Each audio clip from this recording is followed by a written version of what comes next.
अब तक आपने देखा कि सुनैना के पति का शादी के 8 साल बाद असमय मृत्यु हो जाने के कारण सुनैना पूरी तरह से टूट चुकी है।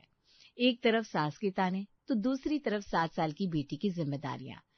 खुद को मजबूत बनाते हुए सुनैना तय करती है कि वो घर में बैठकर आंसू नहीं बहाएगी, बल्कि अपनी बेटी के अच्छे भविष्य के लिए घर की चारदीवारी से बाहर निकलकर पैसे कमाने की कोशिश करेगी, ताकि कल को उसे किसी पर निर्भर न रहना पड़े। दूसरी तरफ सुनैना के ससुर नारायण बाबू गांव में लड़के लड़कियों के रिश्ते करने का काम किया करते हैं। बढ़ती टेक्नोलॉजी के कारण उनका शादी करने का काम ठप होने लगता है, लेकिन सुनैना अपने कंप्यूटर के ज्ञान से बाबूजी का काम एक बार फिर से ठीक करवा देती है।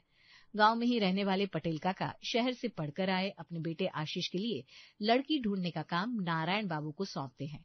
आशीष के लिए लड़कियां देखने के बीच एक दिन आशीष नारायण बाबू के घर पहुंच जाता है। आशीष को अपने घर में देखकर सुनैना बुरी तरह घबरा जाती है। अब आगे। मुझे पहले ही लगा था कोई आम लड़का इतनी सारी लड़कियों की तस्वीर देखकर शादी के लिए ऐसे इनकार नहीं कर सकता। मुझे क्या पता था बाबूजी इस लफंगे के लिए लड़कियां ढूंढ रहे हैं। बाबूजी से मिलकर साफ मना कर दूंगी, साफ इनकार कर दे पटेल काका को कि उनके सुपुत्र की शादी के लिए हम लड़कियां नहीं खोज पाएंगे। ऐसे सरफिरे लड़कों से जितना दूर रहे उतना ही सही रहता है। अगले दिन सुबह सुनैना स्कूल जाने के लिए निकली तो कुछ दूरी पर ही उसे आशीष अपनी बाइक पर खड़ा हुआ नजर आया। एक बार तो सुनैना का मन किया कि आशीष का गिरेबान पकड़कर पूछ ले कि आखिर क्यों परेशान कर रहा है उसे, लेकिन फिर उसने लोक लाज के डर से चुप रहने में अपनी भलाई समझी और नजरें नीचे करके स्कूल की तरफ जाने लगी। 2 दिन बीते तो आशीष ने नारायण बाबू को फोन मिला दिया। काका, उस दिन आपने जो लड़कियां दिखाई थी ना, उनमें से एक लड़की मुझे पसंद आ गई है। बल्कि मैंने तो सोच लिया है मैं उसी से शादी करूंगा। आप कहे तो मैं अपने बाबूजी को लेकर आपके यहाँ आ जाऊं, बाकी बातें भी हो जाएंगी। हाँ बेटा, क्यों नहीं, आ जाओ, यहीं पर बातें हो जाएंगी। ये तो बहुत खुशी की बात है, वरना हम तो बड़ी गहरी चिंता में डूब गए थे कि पता नहीं आपकी शादी के लिए हम कोई लड़की ढूंढ पाएंगे या नहीं। शाम के समय आशीष अपने पिता को लेकर नारायण जी के यहाँ पहुंच गया था। लाइए नारायण बाबू, दिखाइए कौन सी लड़की फाइनल की है हमारे साहबजादे ने। पापा, मेरी पसंद की लड़की को देखकर इनकार तो नहीं कर देंगे ना आप? पहले वादा करिए कि जो लड़की मुझे पसंद है उसी से शादी करा देंगे। अरे बेटा, तुम्हारी शादी के लिए लड़कियां ढूंढते ढूंढते हम इतना थक गए कि अब तो तुम लड़की के बजाय घोड़ी से भी 7 फेरे लेने के लिए हाँ कर दो तो उसी से तुम्हारे हाथ पीले करवा दें। क्या पापा, आप भी। ये लो बेटा, यही तस्वीर है जो उस दिन हमने आपको बताई थी। बताओ इनमें से कौन सी लड़की पसंद आई आपको? लड़की वालों से लगे हाथ आपकी बात करवा देते हैं। काका जी, वो लड़की मुझे पसंद आई है, वो इन तस्वीरों में नहीं है। मतलब अभी तो कहा आपने आपको लड़की पसंद आ गई है।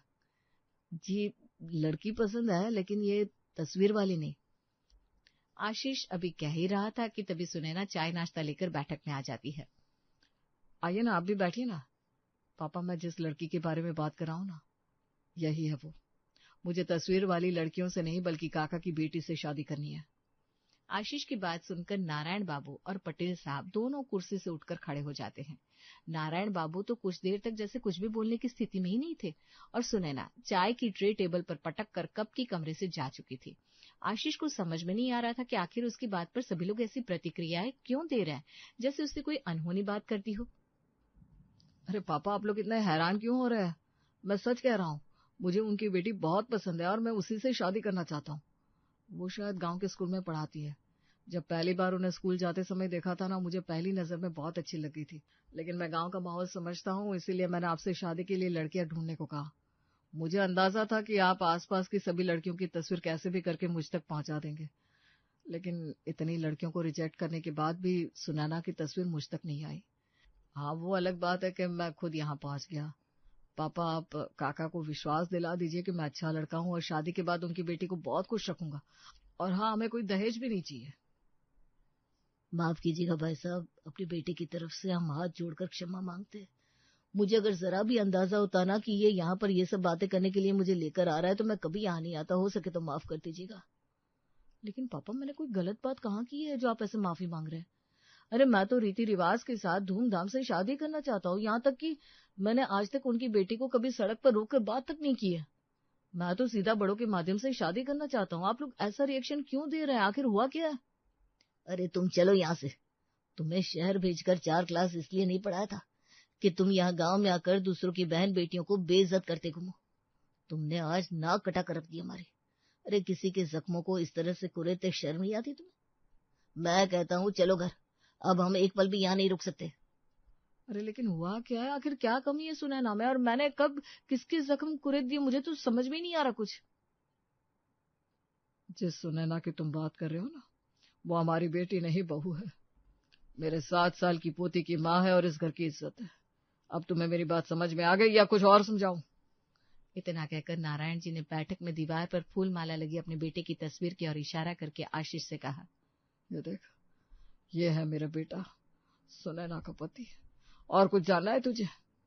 आशीष के पास बोलने के लिए शब्द ही नहीं बचे थे। उसने देखा बैठक के बाहर पर्दे की ओट में खड़ी हुई सुनैना आंसू बहा रही थी। आशीष नहीं जानता था अनजाने में उसने सबके दिलों को इतनी गहरी चोट पहुंचा दी है।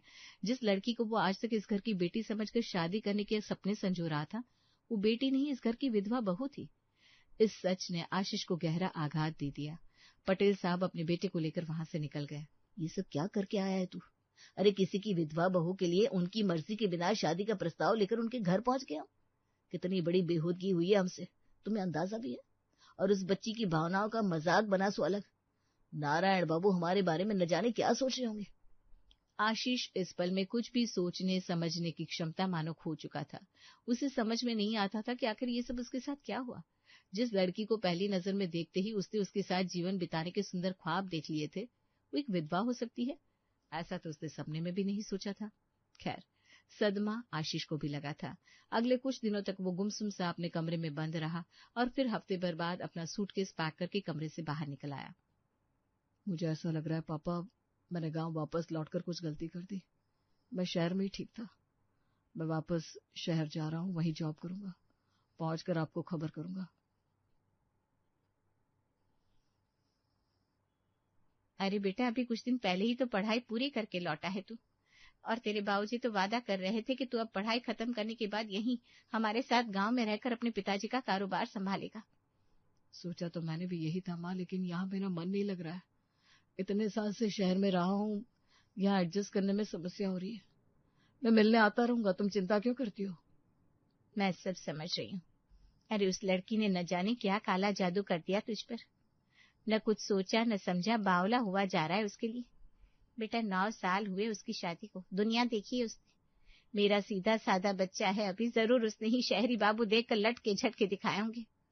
क्या बोल रही हो? कुछ जानती भी हो उसके बारे में कि बस ऐसे ही अनाप शनाप बोलने लगे? उसने कभी मेरी तरफ नजर भरकर देखा तक नहीं, और तुम इतना बड़ा इल्जाम लगा रही हो उसके ऊपर।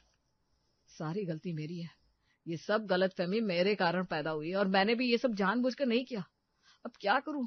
इतने साल शहर में रहा, गांव में भी दर्जनों लड़कियों की फोटो देख ली, लेकिन मेरे दिल को वही भा गई, तो उसमें मेरा क्या कसूर? अरे वो एक बच्चे की माँ है, किसी के घर की बहू है, किसी की विधवा पत्नी है। अपने दिल को समझा, ये पाप है, पाप। तभी तो खुद को दूर कर रहा हूं ना, इस गांव से शहर जा रहा हूं। अरे जिस लड़की से तेरा कोई रिश्ता नहीं है, जिसने आज तक सीधे मुंह तुझसे बात तक नहीं करी, उसके लिए अपनी माँ को छोड़कर जा रहा है। आप कुछ समझाते क्यों नहीं अपने बेटे को? सारी जिंदगी ऐसे ही सर पर चढ़ाकर रखेंगे? सही गलत का अंतर आप नहीं बताएंगे तो और कौन बताएगा? आशीष बेटा, मुझे ऐसा लगता है तुम्हारी माँ ठीक कह रही है। अरे बेटा, अभी कौन सी तुम्हारी उम्र निकल गई है? अभी तो बात सिर्फ शुरू हुई थी, इस बात को ज्यादा दिल पे मत लो। अरे तुम्हारे लिए अपने जिले की सबसे खूबसूरत लड़की ढूंढ कर लाएंगे हम, देखना। अभी तुम कहीं नहीं जा रहे हो, सामान वापस रख दो, भूल जाओ ये सब जो हो गया सो हो गया। हम कल से ही तुम्हारे लिए लड़की देखना शुरू करते हैं। परिवार के दबाव के कारण आशीष ने शहर जाने का अपना निर्णय छोड़ दिया था, लेकिन ना चाहकर भी बार बार उसके मन में सुनैना का ख्याल आ रहा था। आशीष को पता चल चुका था कि सुनैना गांव के स्कूल में पढ़ाने जाती है, इसलिए छुट्टी के समय उसने अपनी बाइक निकाली और स्कूल से कुछ देर पेड़ के पीछे छिपकर खड़ा हो गया। कुछ देर में हल्के रंग की साड़ी पहने सुनैना स्कूल से बाहर आई और पैदल ही खेतों के पीछे होते हुए अपने घर की ओर बढ़ गई। अचानक गांव के 2-3 लड़के आकर सुनैना को घेर लेते हैं। भाभी, बहुत बुरा हुआ आपके साथ। किसी भी मदद की जरूरत हो तो मुझे ही याद कर लेना। अरे मदद की जरूरत तो पड़ती है होगी, बेचारी अकेली औरत है, एक बच्ची है, कैसे सब संभालेगी? अरे हमें ना हमारा नंबर ले लो, जब भी जरूरत हो बुला लेना, कहो तो घर तक छोड़ दे। जाओ आप लोग, मुझे किसी मदद की जरूरत नहीं है, मेरा रास्ता छोड़ो। रोज रोज बदतमीजी करने चले आती हो। अगर आज के बाद मेरे रास्ते में आए ना तो सरपंच काका से शिकायत कर दूंगी। अरे भाभी तो नाराज होगी। भाभी जी, हम आपकी चिंता में चले आते हैं और आप हमें धमका रही है। उसे उम्र से क्या फर्क पड़ता है, बात तो अभी भी है आप में। आपके लिए तो सरपंच से भी निपट लेंगे।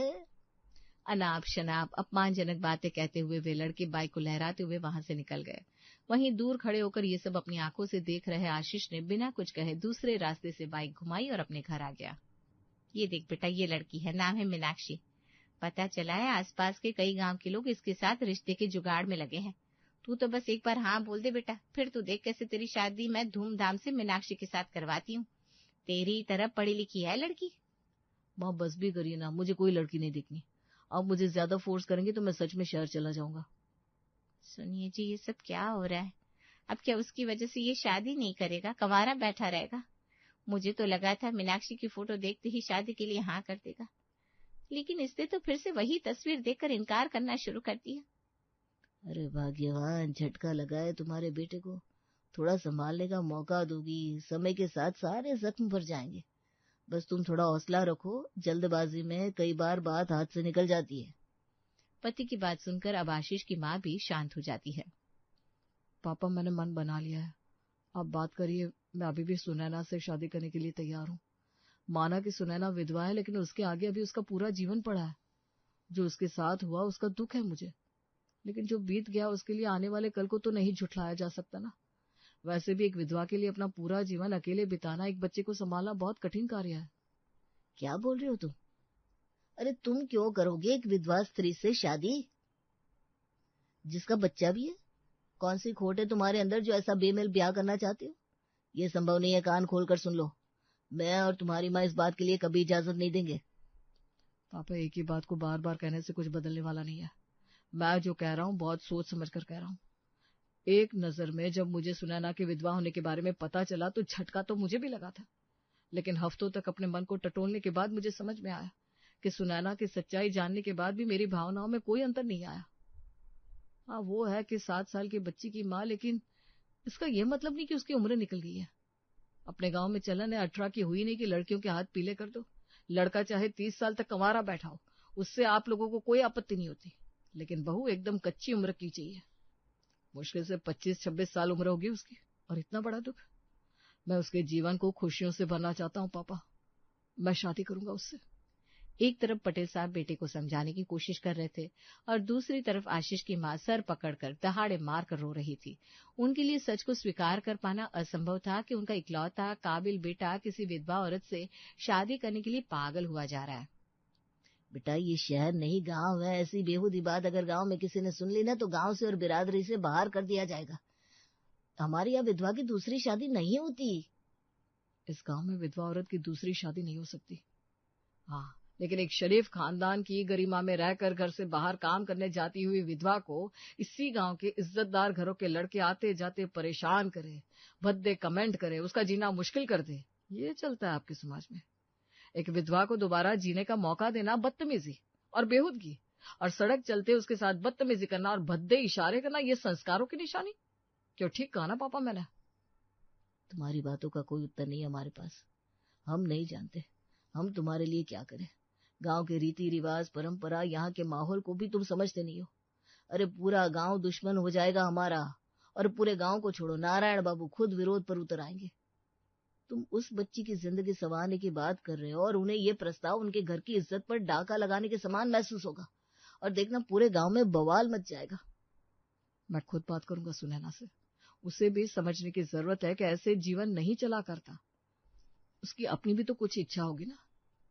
जाने वाले के साथ मरा तो नहीं जा सकता, उसे तो जीना पड़ेगा, और इस दुनिया में जीने के लिए किसी जीवन साथी की भी जरूरत पड़ेगी। तुम अकेले सुनैना के आसपास दिखाई भी मत देना, वरना बात हमारे हाथ से बाहर निकल जाएगी। करता हूं मैं कुछ। कमरे में तो क्या आप जाकर उस मनहूस के रिश्ते की बात मेरे राजकुमार से बेटे के लिए करेंगे? अब बस यही दिन देखना बाकी रह गया था। है कोई पूरे गांव में मेरे आशीष जैसा सुंदर, सुशील, पढ़ा लिखा, काबिल लड़का? 1 दर्जन लड़कियां ब्याह को राजी हो जाएंगी इसके एक इशारे पर। फिर क्यों उस विधवा को बहू बनाओ? क्या मजबूरी है हमारी? देखो सुधा, शांत हो जाओ। वो लड़की नहीं, तुम्हारा लड़का जिद लिए बैठा है कि शादी उसी से करेगा। उस लड़की को दोष देना सही नहीं होगा। मुझे सोचने दो कि आगे क्या किया जाए। अरे जाइए, आपकी समझ में नहीं आएगा। मर्द को लुभाने के 70 तरीके आते हैं औरत को, और वो तो 10 साल की ब्याता है, सब टोट के पता है उसे। मेरे सीधे साधे लड़के को फंसाकर अब अनजान बन रही है। उसे तो मैं ठीक करती हूँ। मुझे अकेले में मिल गई ना तो चोटी पकड़कर ऐसा पीटूंगी कि त्रिया चरित्र भूल जाएगी। सुधा, बावली मत हो। उसके पति को गए अभी 2 महीने भी पूरे नहीं हुए।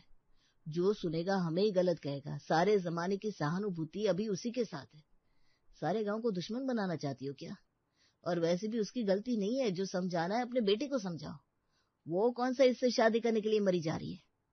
सुधा दिन रात बस यही सोचने में बिता रही थी कि ऐसा क्या करे जिससे उसके इकलौते बेटे के दिमाग से उस सुनैना का भूत उतर जाए।